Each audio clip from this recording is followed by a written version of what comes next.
Welcome back to the channel, everybody. Thank you so much for joining me and allowing me to continue to be your daily advocate. If you're new here or you're not subscribed for any reason, please do me a huge favor and hit the subscribe button. Thank you to all of you who have been watching and following me for so long. It truly means a lot, and I'm glad that I can be this person. This is like a new asset class that I'm able to diversify my my portfolio into. And so now I can go and buy art for as little as, I believe, $500 at a time. I wanted to show you this so you can understand just how cool this is. Listen to the first five. The color paint you see is all green. Masterworks.io was able to flip that painting for a 32% return on investment, doubling the S&P in the same time period. Wow, here to sketch out how it all went down and to unveil some of his most recent investment opportunities is founder of Masterworks.io, Scott Lynn, here in a Fox Business exclusive. First of all, congratulations. That's unbelievable. So tell me how the sale went down, and can you say who you sold it to? And then what you heard from investors who in some cases really only bought 1,000 piece tranches, $1,000 piece moves. I mean, I think it was a great proof of concept for Masterworks for the asset class.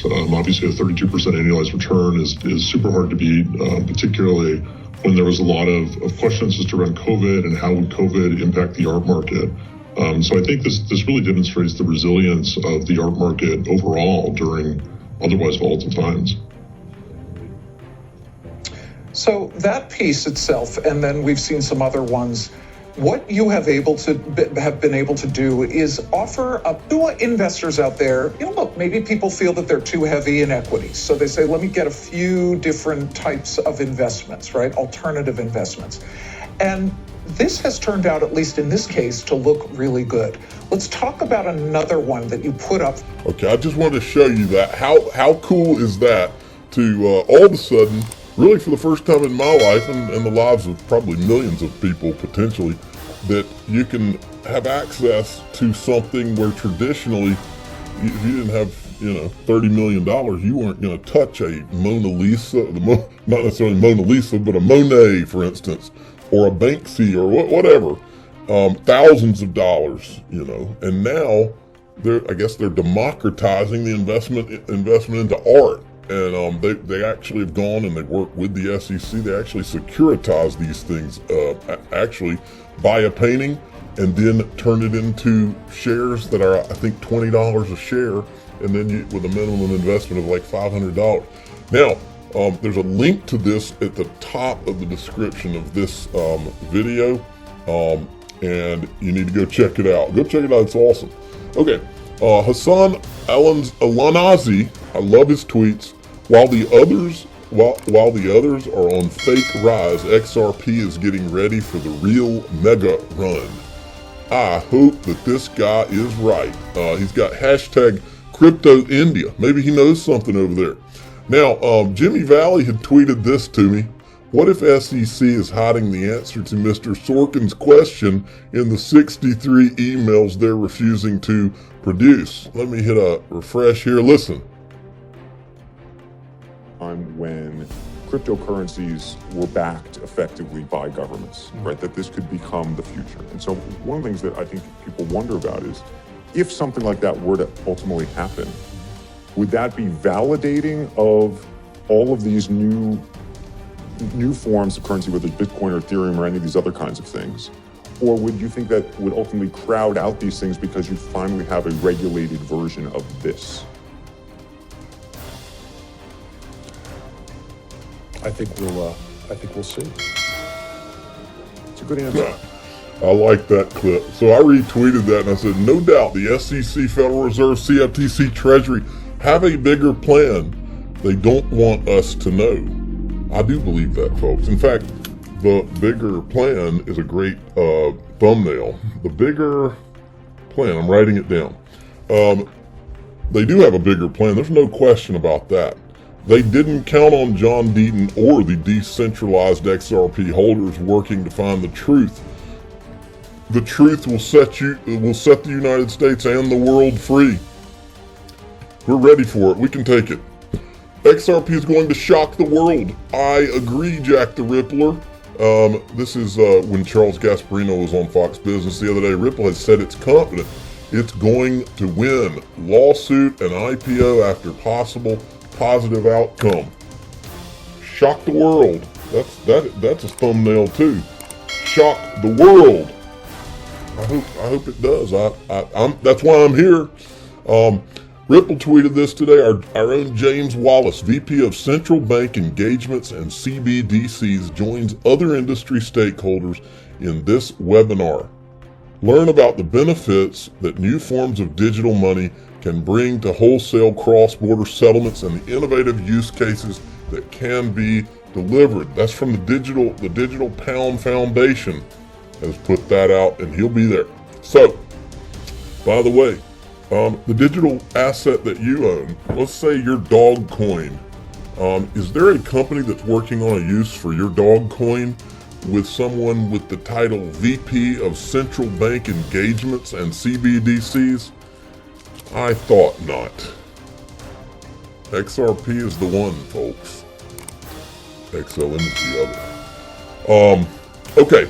I put this out today. I had gotten into the book, and I recommend that you all go out and buy it.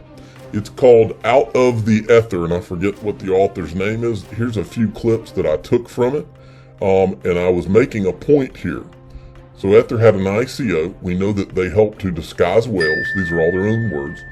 We know there were DAO attacks that nobody, to my knowledge, has ever really gone to try to find out who did it and get the money back, or to go find out who did it and prosecute them, which is interesting to me. And I said we also have the financial story of the century being ignored by the mainstream financial media. These are the clips that I thought were interesting. I'll take, let me get, let's say, build a couple of more here. Ethereum arguably initiated the first ICO, given that it went on to have such an important role. At the end of a 42-day sale, 60,102,216 Ether had been sold to the public. In return, the Ethereum Foundation got a stash of 31,529 Bitcoin, which was worth about $18 million. Now the co-founders had to address the pre-mine and all this. Anyway, you go through this, folks. All anybody would ever have to do to get to the bottom of the disguised whale purchases is to follow the money, folks. But you know what? A funny thing happened along the way here, folks. We've been pounding and pounding and pounding. And let me remind you here, before I go any further, let me remind you here, is all we ever wanted was a level playing field. We didn't want to have to uncover the timeline. We didn't want to have to go out and find the video of their own words. We were forced into that corner. But they couldn't give us a level playing field. They had to work behind the scenes with the SEC to get Ethereum a free pass and get Bitcoin and Ethereum out from under security laws at the expense of all the entire rest of the industry in 2018. And then they, not only that, but they had to then gloat about it and then brag about how it's going to be tough for other digital assets because, they're not going to have that clarity. Then they had to go out and gloat. Then they had to turn around and sue Ripple, okay?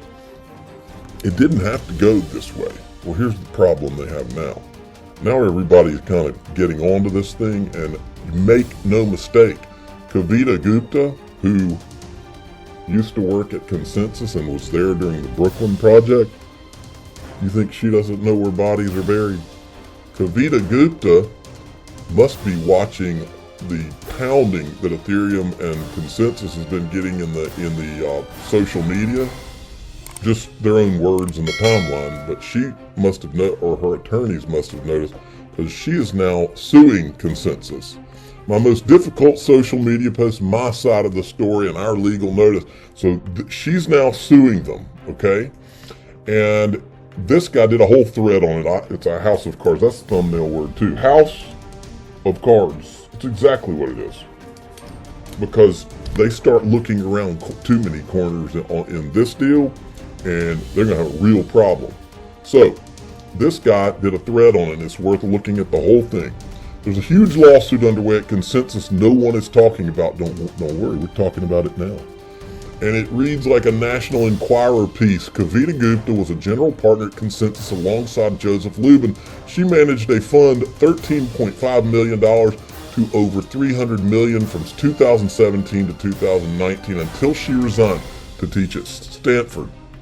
2 years later, she's asking for the carry she's entitled to, 20% of profits or $50 million. Problem, Lubin won't pay. In a new lawsuit from last month, she alleges Lubin won't pay so he can keep the carry. As the other GP, she would be entitled to the profits and not Consensus. Gupta further alleges that she left Consensus after numerous cases of misogyny, hard drug use, and illegal payments. She didn't want to leave, she had to, and shouldn't be penalized for it. But what does Lubin and Consensus have to say? Gupta lied about her resume and was asked to resign, meaning she lost her right to the carry. According to a separate filing after Gupta's Consensus alleges Gupta lied about degrees from Harvard and MIT, a job at McKinsey, space tech patents, and even a stint with NASA. Consensus claims Gupta presented fabricated documents to back up her claims. Consensus claims Gupta lost her carry after the fraud was discovered. With her suit, Consensus is now countering, asking for her salary, bonuses, and any equity given back. The curious part is the time discrepancy between the resume fraud being discovered and her leaving the firm. The court will have to weed its way through two different timelines. Takeaway? This is the interesting part, folks. One of Ethereum's most important VC firms is about to go through a messy legal ordeal. It could have implications for every founder, project, and token involved. Extra.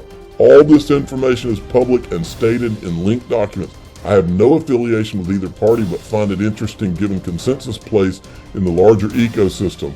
Let's focus on this one. First on the show, well, it's over here. Let me go pull this back. Yeah. I said, is it somewhere between A and Z? And I copied Jack Dorsey and Elon Musk. Remember back a few months ago, or a few weeks ago, when Jack Dorsey and Elon Musk were going back and forth about Web3, and one of them said something about A and Z, and they were referring, I think, to Andreessen Horowitz. And I don't know for sure, but I think Andreessen Horowitz could be one of the big VC firms they're talking about. Might not be, I don't know. Takeaway, one of Ethereum's most important VC firms is about to go through a messy legal ordeal. I wonder if Kavita Gupta may enter into evidence our timeline of the Ethereum free pass. I wonder if she wants to talk about that at all. I bet she knows some things. I know she was there during the Brooklyn project, folks. And then there was this part, and by the way, Preston Byrne, if you remember who Preston Byrne is, he's the attorney who, back after the Ethereum pre-sale, said that he thought there were illegalities and that they were actually, it was primarily mega whales that were purchasing the Ethereum, and that they were trying to make it look like it was some sale that went to all these random people around the world.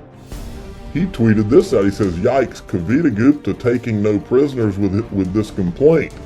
And what it says is she claims that Consensus had not had a payroll system in place, but had simply paid employees with Ether cryptocurrency without appropriate tax reporting and withholding.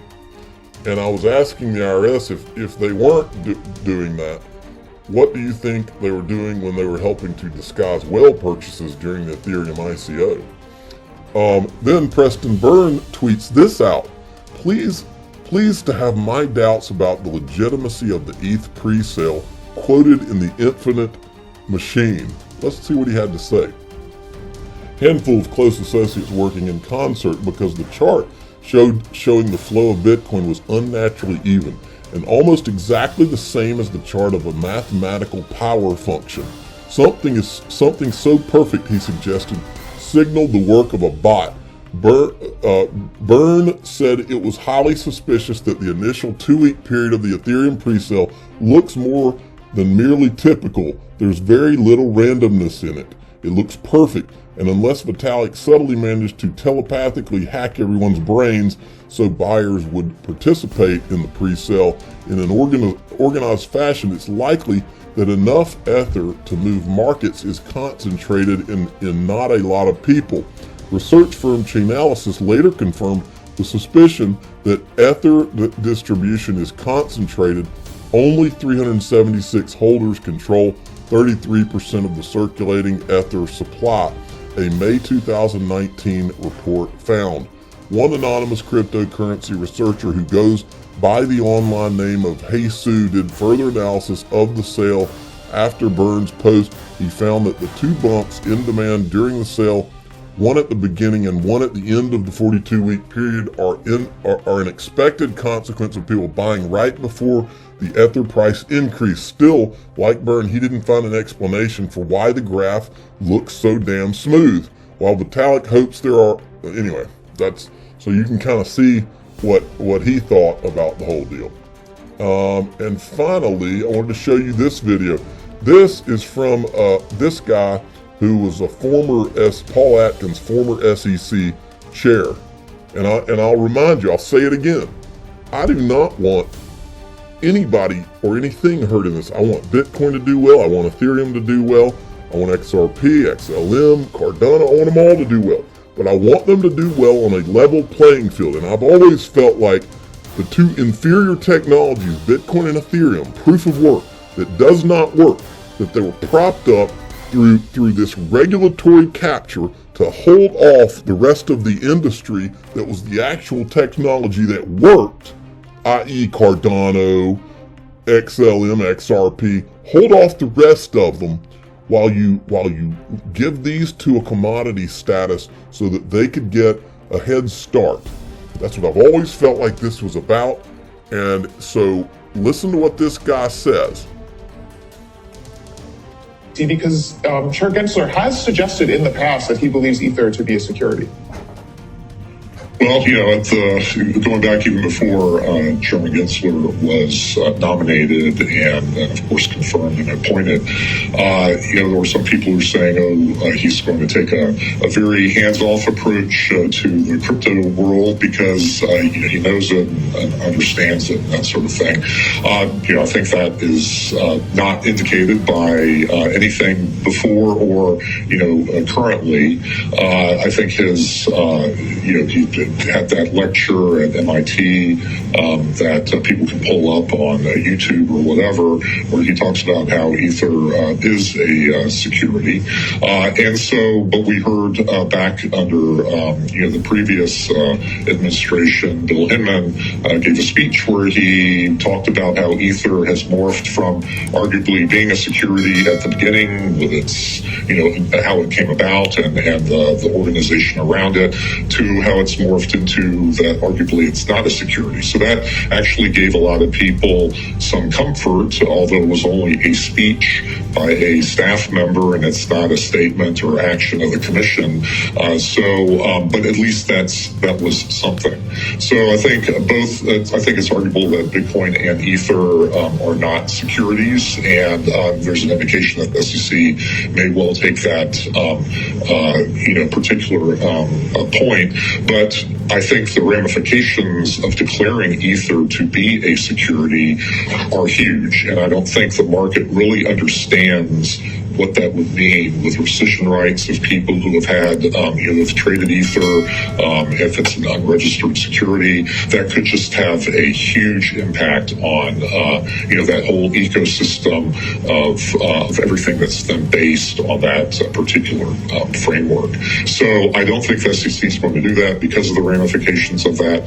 But right now it's still unclear. If they had done the right thing from the start, they wouldn't be in this mess, folks.